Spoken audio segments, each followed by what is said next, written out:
Coming up this week, I see if I'm made of the right stuff as I enlist in the Kerbal space program. John shares 5 spaceships that are light years ahead of the competition. Do a barrel roll. Do a barrel roll. Our experts explore the allure of space exploration, and the VGN team compete in a great space race. It is rocket science on this episode of Video Game Nation.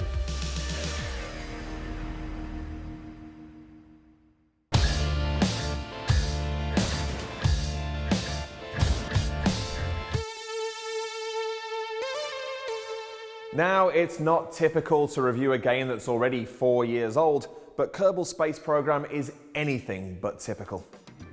Although this deceptively cutesy multi-genre space simulation has been available to PC owners since 2011, it's only been considered finished since earlier this year, with console versions scheduled for release whenever they're ready. It's an example of the now common practice of what's known as early access, which gives keen players the opportunity to play incomplete versions of games throughout development. It's a divisive concept, and hence one with plenty of advantages and drawbacks.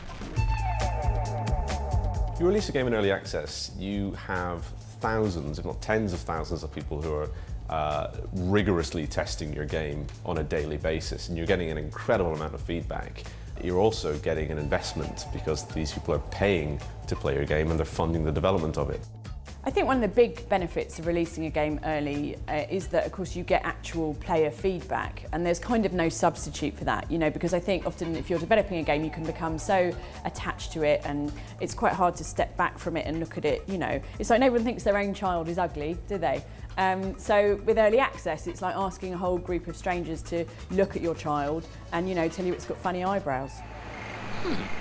To be honest, I was quietly dreading playing it. The idea of a complex physics-based rocket building simulator with space center management on the side is anathema to someone like me. I want to be Captain Kirk, not the guy figuring out how to stop the Enterprise exploding on re-entry. My worst fears appeared to be founded the moment I ventured into the tutorial and found myself stuck during the second lesson because I had no idea what apoapsis meant, let alone where I was supposed to find it. Basically, it made me feel a bit thick, and I really don't need games to remind me of my intellectual shortcomings. But then I looked beyond the deeply unfriendly in-game tutorials and took to the Kerbal Space Program community for help instead. They were soon able to demystify the frankly bewildering number of menus, icons, dials, and gauges so that I could focus on the real task at hand, building a rubbish rocket. Well, that's not really the goal, but it is what you'll inevitably do. Turns out that NASA hasn't just been messing around all these years, and building a rocket worthy of space travel is actually a pretty tricky business. I know, I'm as surprised as you.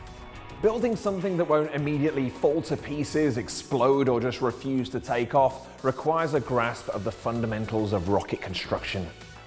First, you need somewhere for your crew to go, then you need an engine, ideally with some fuel to power it, and, well, that's all you really need for your Virgin flight. But soon you'll have access to a multitude of parts that will aid speed, stability, safety, and even scientific progress.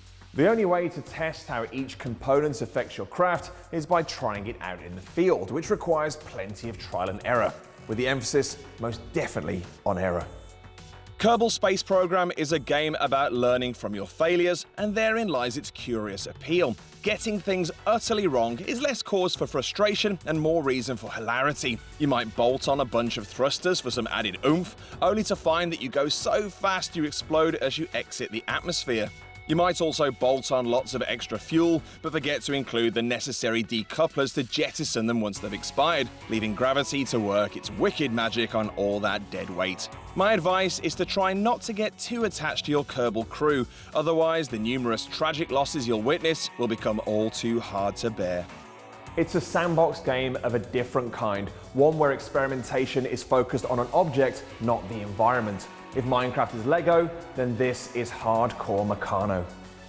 But building a working spaceship is only the tip of a galaxy-sized iceberg. It's one thing to propel your rocket into orbit, and another thing entirely to reach, explore, and ultimately return from other planets in Kerbal's familiar solar system. This is where the game's boundless scope really hits home, not to mention its similarly limitless capacity to instill a genuine sense of achievement whenever you manage to get things right.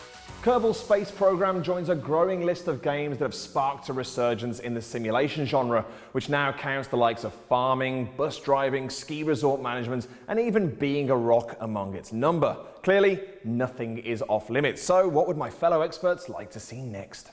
I think we've simulated almost everything that there is to be simulated now. But my idea for a simulation game is Oculus Rift virtual reality goggles, a plate of, I don't know, mashed potatoes in front of you, but in virtual reality, you're eating some magnificent gourmet meal. Because they say you eat with your eyes first, if you're eating a virtual reality cake, I think you can make the mashed potato taste like anything you want. I just enjoy eating as well, so maybe that's a shortcut. I'd like to see a cat simulator where you kind of go around batting things off tables, being a jerk, chasing birds. And then I realized that this game already exists. Someone's already made a game in which you play a cat who is a jerk. As the mother of small children, I would like to see a lie-in simulator. I would like a game where you just get to sleep for an indefinite period of time. You don't have to get up and wipe anyone's bottom or, you know, cook any revolting sort of porridge, just sleeping. That'd be lovely. With 3 distinct ways to play, each without an end, and a huge, passionate modding community constantly adding new content, Kerbal Space Program is the kind of game that could feasibly last a lifetime. It's already managed to capture the imagination of NASA scientists, and if it's good enough for them, it's almost certainly good enough for anyone. Now here's John Buzz Robertson with 5 spaceships that are definitely better than anything I've managed to cobble together for my Kerbals. Hello, television friends. High def, high five. Spaceships, whether they run on the warp engine, hyperdrive, or as in EVE Online, hundreds of thousands of actual dollars, spaceships are the rumbling behemoths that keep sci-fi games zipping, zapping, and zooming through the cosmos. There's going to be one famous one that has no chance of making it onto this list, so turn off your serenity and get ready to be crushed like a firefly. Here are the top 5 spaceships in gaming. The Enterprise D is the luxury sedan of starships. With an interior designed to carry a crew, a counselor, a bar, a holodeck, and whole families in complete comfort, while the outside blows up alien scum. It's so relaxing and livable that there are YouTube videos that are just 24 hours of the noise of the engine idling. Listen to that. How does anyone get any work done with that therapeutic noise and all those ergonomic workstations? What colour are the walls? Beige? Off beige? How can you have a colour more neutral than beige? Huge and inviting, the Enterprise D is what progressive thinkers of the 1980s thought the future would look like, or as I like to think of it, what if everything was made of Valium?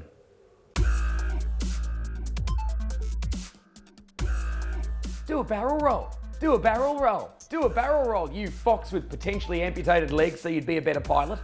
If that meant nothing to you, those were the 2 things I know about the Star Fox series. 1, that Slippy the Toad has an annoying catchphrase, and 2, there's a fan theory that says that the cute animals you control all have mechanical legs because their normal legs have been cut off to help them cope with the G-forces of spaceflight. Well, that got dark quickly. The R-Wing is Fox McCloud's X-Wing equivalent, his high-powered combat ship designed for nippy manoeuvres and, ironically for a Fox, dogfights.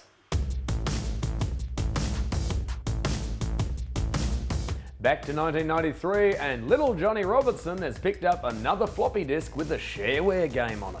Released by Epic Mega Games, because 90s game companies weren't afraid of a bit of overstatement. Do I make games? No. I make Epic Mega Games. Oh, what do they come on? Oh, 1 floppy disk. SolarWinds was you as a bounty hunter named Jake Stone in a simple game about hunting bounties and being called Jake Stone. And you had your own little ship. Tiny, shaped like a fighter jet and possessing a neat little cannon, this was your comfy little home as you walked around the stars chatting to aliens and taking up missions. Plus, it had the first dialogue tree I ever saw. One of the first options in the first conversation you have is telling the other ship's captain, "You were ugly." I always picked that and then blew up his ship. You know when you're too young to really know how to play a game but old enough to know how to press the shoot button? I'm still that age.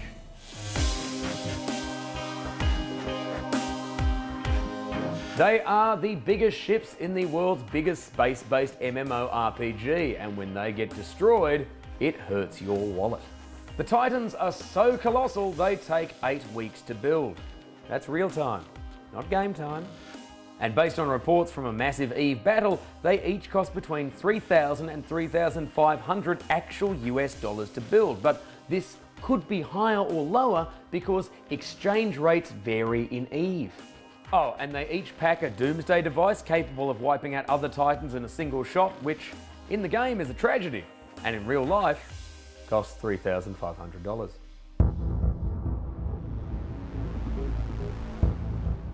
The multi-deck setting of a game my wife and I love, but still call, I can't believe it's not Aliens, the USG Ishimura is the haunted mansion of gaming sci-fi.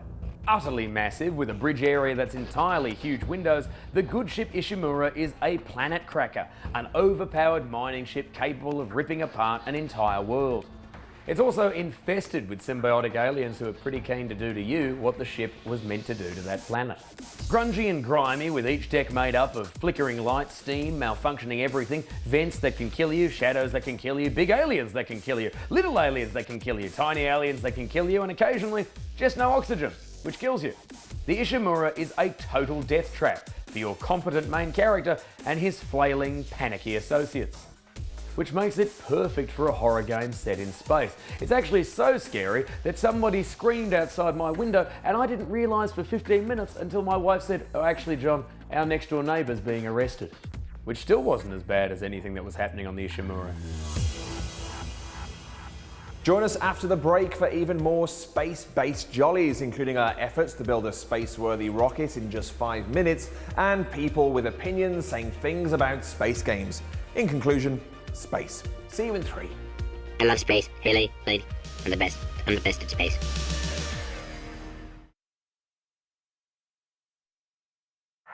Starts Tuesday at 8 on Sky Arts.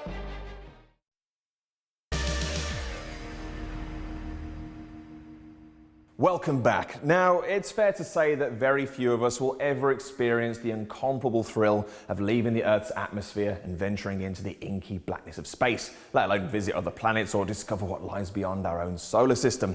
Thank goodness once again then for video games, which have been letting even the most dangerously unqualified cosmonaut reach for the stars ever since 1962's Space War. Now, watch on beautiful as my fellow experts discuss the pleasures of going intergalactic. I know, wait, I know, wait, space. The allure of outer space is the same for video games as it is for film or anything else, which is that it's the great unknown, isn't it?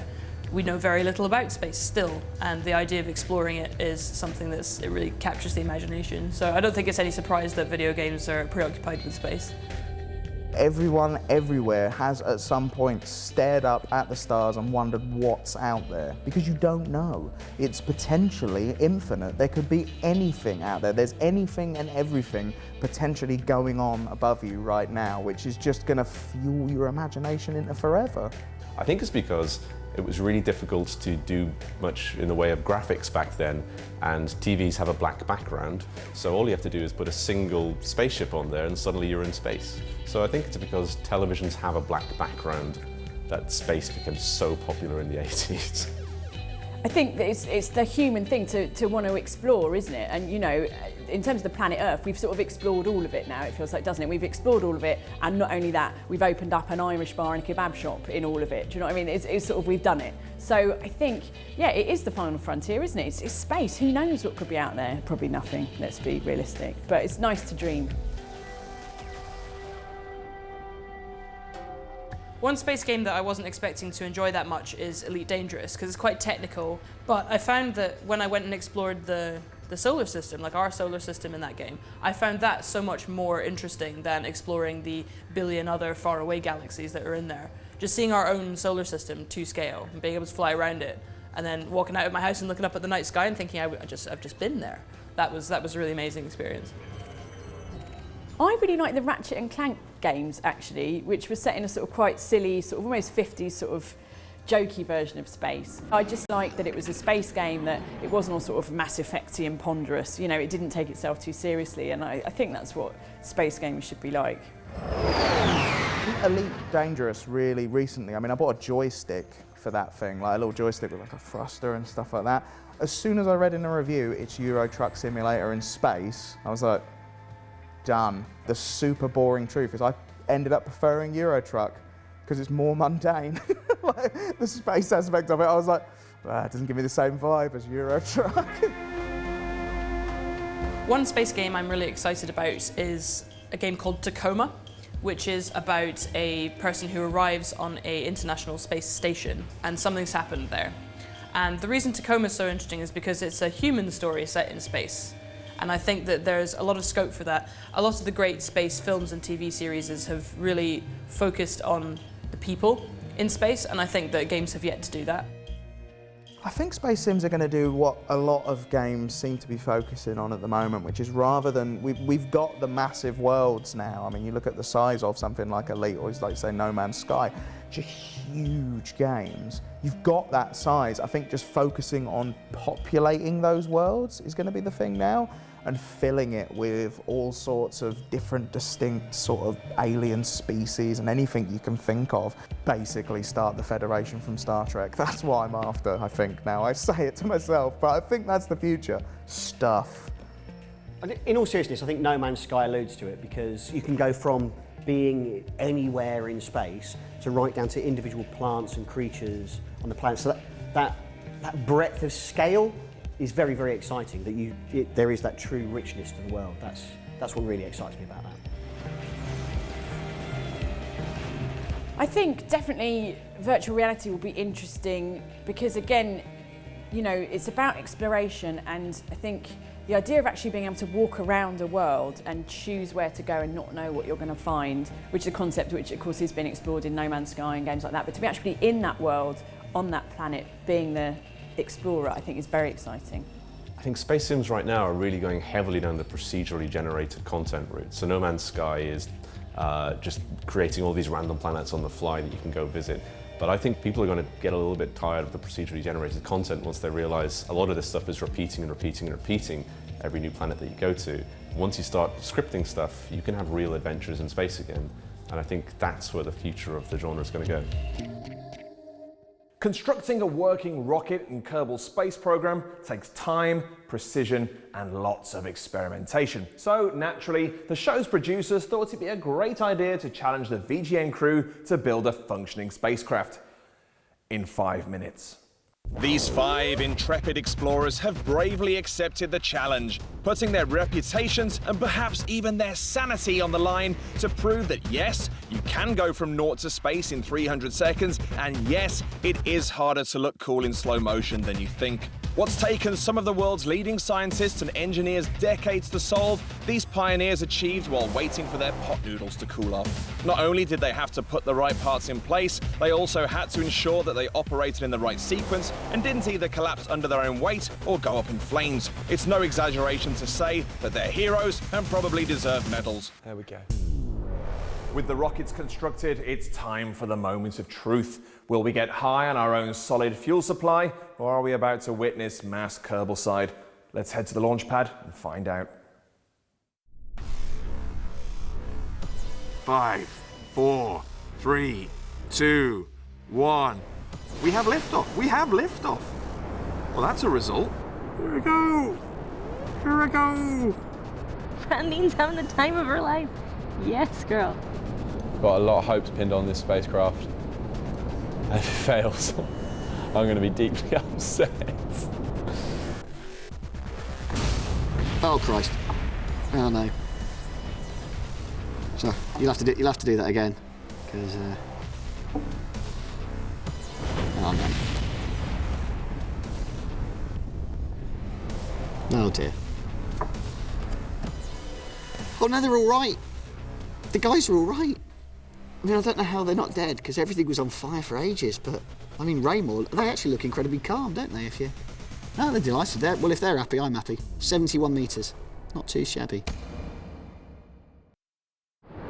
Look at us! Look at us go! And I believe that now means I've broken the sound barrier.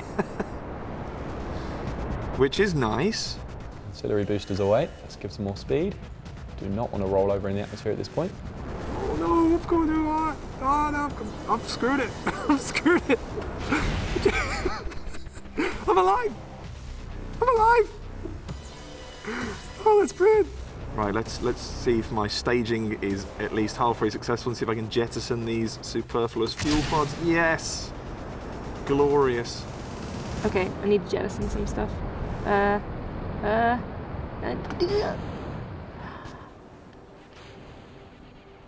Uh-oh. The pressure's really on. I really want to do well in this. I could just go to the moon. Where are we? Are we coming back down yet? Okay, alright. We're on our return voyage now. I'm on a perfect intersect, but I just need the moon to cross my path. Oh, my fuel's almost run out, which means I'm now just going to be carried forth by momentum. So if I press, hopefully my staging is right, I will now eject everything except that pod. It looks like a crayon. A lovely giant Crayola in space. There. Yes. Basically what happened is my random orbit happened to get crossed by the moon. Well, I guess I will land, and if I don't do anything, I'll come back down again. Hang on. I'm just going to jettison my thing. Boosh. Poetic, look at that. The bad news is I'm going to land in the ocean, which you could argue is good news. Now, likelihood is, considering I didn't give this thing landing legs, I'm in for a high-speed crash on the surface of the moon. Look at them all, look at how happy they are. I am glad I could give you this experience, Jambi. Frandine, you've been a trooper this whole time. We're burning up. Let's rack up time. Now we're going 1,000. Uh-oh. Why am I burning? Don't burn. No. I'm re-entering. Oh no.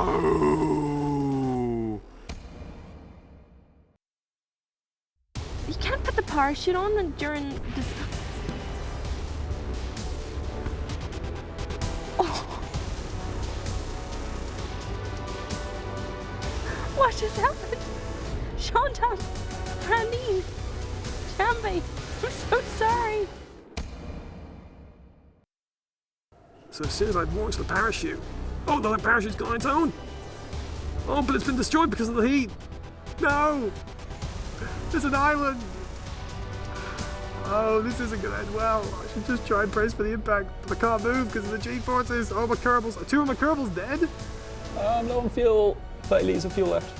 And there we go. Oh no! Oh no!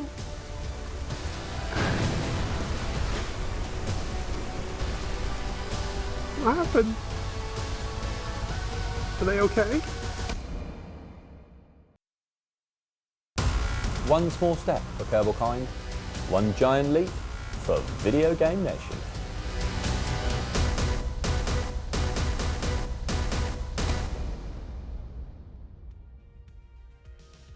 Before my oxygen levels expire, there's just enough time to tell you that you can stay in touch with the show on our official Video Game Nation Facebook page, on Twitter using the hashtag VGN, or you can just fire your message into deep space, where it will be discovered by an advanced alien race who will interpret it as a declaration of war, ultimately dooming Earth to a terrible, fiery end. Actually, just one of the first two will do. See you next week.